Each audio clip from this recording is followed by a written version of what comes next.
Hello everyone, સ્વાગત છે તમારા બધાનું મારી ચેનલ વિભૂતિસ કુકિંગ કોર્નરમાં.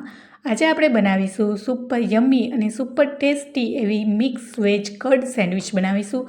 આ સેન્ડવિચ માત્ર 15 જ મિનિટમાં બનીને રેડી થઈ જશે અને બાળકોને તો આ સેન્ડવિચ બહુ જ ભાવશે. અને આ સેન્ડવિચ તમે બાળકોને લંચ બોક્સમાં પણ આપી શકો છો. જો મારી રેસીપીઓ ગમતી હોય તો વિડીયોને લાઇક કરજો, શેર કરજો અને મારી ચેનલને હજી સુધી સબસ્ક્રાઇબ ના કરી હોય તો સબસ્ક્રાઇબ કરજો અને બાજુમાં આવેલું બેલ આઇકન બટનને પ્રેસ કરજો, જેથી નવી નવી રેસીપીના નોટિફિકેશન તમારા સુધી મળી રહે. તો ચાલો રેસીપી બનાવવાનું શરૂ કરીએ. મિક્સ વેજ કર્ડ સેન્ડવિચ બનાવવા માટેની સૌથી પહેલાં સેન્ડવિચની ગ્રીન સ્પાઇસી ચટણી બનાવીશું. તો તેના માટે એક મોટા બાઉલ જેટલા ફ્રેશ લીલા ધાણા અને ફુદીનાના પાન લીધા છે. 3 નંગ જેટલા તીખા મરચાં અને નાનો એવો ટુકડો આદુનો લીધો છે. આ ચટણીને આપણે થોડીક સ્પાઇસી બનાવવાની છે, તે જેથી સેન્ડવિચમાં સારો એવો ટેસ્ટ આવશે. અહીં મેં તીખાસવાળા જ મરચાંનો ઉપયોગ કર્યો છે. હવે અહીં 2 થી 3 ટેબલસ્પૂન જેટલા દાળિયાની દાળ લીધી છે. અહીં દાળિયાની દાળની જગ્યાએ તમે કાચી શીંગ અથવા તો ખારી શીંગ પણ લઈ શકો છો.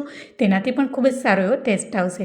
હવે સ્વાદ પ્રમાણે મીઠું નાખીશું અને 1/2 નંગ જેટલો લીંબુનો રસ એડ કરીશું અને 2 આઈસ ક્યુબ એડ કરી અને થોડુંક એવું પાણી એડ કરી અને ચટણીને આપણે સ્મૂધ એવી વાટી લઈશું. તો તમે જોઈ શકો છો ચટણી આપણી બનીને રેડી થઈ ગઈ છે.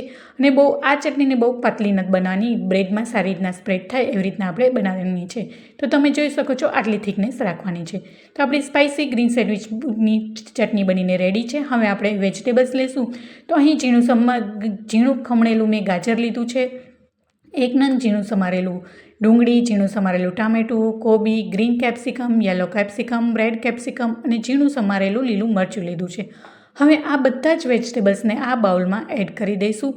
અહીં તમે કોઈ પણ મનગમતા વેજીટેબલ્સ લઈ શકો છો. અહીં ઝીણું સમારેલું પનીર અથવા તો સ્વીટ કોર્ન પણ તમે લઈ શકો છો. તેનાથી પણ આ સેન્ડવિચમાં ખૂબ જ સારો એવો ટેસ્ટ આવશે. હવે અહીંયા મસાલા એડ કરીશું. મસાલામાં અહીં 1 ચમચી જેટલો ઓરેગાનો નાખ્યો છે, સ્વાદ પ્રમાણે મીઠું, 1 ટેબલસ્પૂન જેટલું ચાટ મસાલો અને 1 ટેબલસ્પૂન જેટલો તીખાસ માટે મેં મરી પાવડર એડ કર્યો છે. અહીં તમે તમારે તીખાસમાં જોઈએ એ પ્રમાણે તમે એડ કરી શકો છો. ત્યારબાદ અહીં 2 ટેબલસ્પૂન જેટલા ફ્રેશ લીલા ધાણા એડ કરીશું. ફ્રેશ લીલા ધાણા નાખવાથી આ સેન્ડવિચમાં ખૂબ જ એવો સારો એવો ટેસ્ટ આવશે.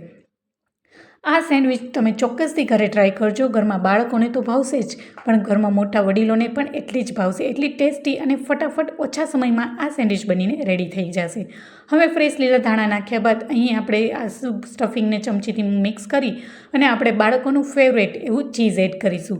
ચીઝ નાખવાથી આપણે આ સેન્ડવિચમાં સુપર એવો ટેસ્ટ આવશે અને બાળકોને તો આ ચીઝવાળી સેન્ડવિચ જોતાં જ ખાવાનું મન થઈ જશે. તો હવે આપણે ચીઝ ખમણાઈ ગયું છે. હવે સારી રીતના બધું મિક્સ કરી લઈશું. ત્યારબાદ એક મોટા બાઉલ જેટલું મેં કર્ડ લીધું છે, એટલે કે દહીં લીધું છે. અહીં દહીંની જગ્યાએ તમે મેયોનીઝ પણ લઈ શકો છો, પણ હું આ સેન્ડવિચ કર્ડમાં બનાવી રહી છું. અહીં બધું જ આપણે ચમચીની મદદથી સારી રીતના મિક્સ કરી લઈશું. ત્યારબાદ 1/2 ટીસ્પૂનથી પણ ઓછી એવી મેં ખાંડ લીધી છે. જો તમે મેયોનીઝ નાખતા હોય તો આ સ્ટેજ ઉપર તમારે ખાંડને સ્કીપ કરવાની છે. હું મેયોનીઝની જગ્યાએ દહીં લઈ રહી છું, એટલા માટે મેં થોડીક એવી ખાંડ નાખી છે, જેથી મેયોનીઝ જેવો ટેસ્ટ આવે. હવે બધું જ સારી રીતના ચમચીની મદદથી મિક્સ કરી લઈશું અને આપણું સ્ટફિંગ રેડી છે. હવે અહીં મેં 2 નાની એવી બ્રેડની સ્લાઇસ લઈ લીધી છે. અહીં તમે કોઈ પણ બ્રેડ લઈ શકો છો, બ્રાઉન બ્રેડ પણ લઈ શકો છો. હવે બંને બ્રેડમાં આવી રીતના ચારે તરફ બટરથી આવી રીતના સારી રીતના અપ્લાય કરી લઈશું. આ સેન્ડવિચ છે ખૂબ જ ઓછા સમયમાં અને ફટાફટ બનીને રેડી થઈ જાય છે. હવે બંને સાઈઝ આપણે બ્રેડમાં આપણે બટર લગાવી લીધું છે અને આપણે જે ગ્રીન સ્પાઇસી ચટણી બનાવી છે તેના આપણે ચારે તરફ આવી રીતના સ્પ્રેડ કરી દઈશું. આ ચટણીને થોડીક એવી સ્પાઇસી રાખવાથી સેન્ડવિચ ખાવામાં ખૂબ જ સ્પાઇસી અને ટેસ્ટી એવી લાગે છે. હવે ગ્રીન ચટણી અપ્લાય થઈ ગયા બાદ 1 ટેબલસ્પૂન જેટલું આપણે જે વેજીટેબલ્સનું સ્ટફિંગ બનાવ્યું છે તેમાં ચારે તરફથી આવી રીતના ચમચીની મદદથી આપણે સ્પ્રેડ કરી દઈશું. ત્યારબાદ બીજી બ્રેડની સ્લાઇસમાં આપણે ટોમેટો કેચઅપ લગાવીશું. અહીં તમારે ટોમેટો કેચઅપની જગ્યાએ ગ્રીન ચટણી લગાવીએ તો પણ લગાવી શકો છો. હવે સ્ટફિંગમાં ઉપરથી મેં થોડો એવો ચાટ મસાલો એડ કર્યો છે, જેથી ખાવામાં ખૂબ જ ટેસ્ટી એવો લાગે.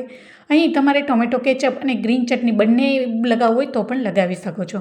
હવે બીજી બ્રેડને ઉપરથી આવી રીતના લગાવી અને હાથ વડે થોડુંક પ્રેસ કરી અને આપણે ચાકુની મદદથી વચ્ચેથી સારી રીતના સેન્ડવિચને કટ કરી લઈશું. તો તમે જોઈ શકો છો મસ્ત એવી જોતાં જ ખાવાનું મન થઈ જાય અને ટેસ્ટી, યમ્મી અને બાળકોની favourite mix veg curd sandwich બનીને રેડી થઈ ગઈ છે. તો આ સેન્ડવિચને મેં ટોમેટો કેચઅપ અને સ્પાઇસી ગ્રીન ચટણી સાથે સર્વ કરી છે. તો જોતાં જ ખાવાનું મન થઈ જાય અને બધાને ભાવે એવી ટેસ્ટી મિક્સ વેજ કડ સેન્ડવિચ બનીને રેડી છે. તો કેવી લાગી મારી રેસીપી મને જરૂરથી જણાવજો. રેસીપીઓને લાઇક કરી તમારા ફ્રેન્ડ્સ એન્ડ ફેમિલીમાં વધુમાં વધુ શેર કરજો. અને મારી ચેનલમાં નવા આવ્યા હોય અને હજી સુધી સબસ્ક્રાઈબ ના કર્યું હોય તો સબસ્ક્રાઈબ કરજો. અને બાજુમાં આવેલું બેલ આઇકન બટનને પ્રેસ કરજો, જેથી નવી નવી રેસીપીના નોટિફિકેશન તમારા સુધી મળી રહે. તો ફરી મળીશું એક નવી રેસીપી સાથે અને એક નવા સ્વાદ સાથે. ત્યાં સુધી આવજો and thank you for watching.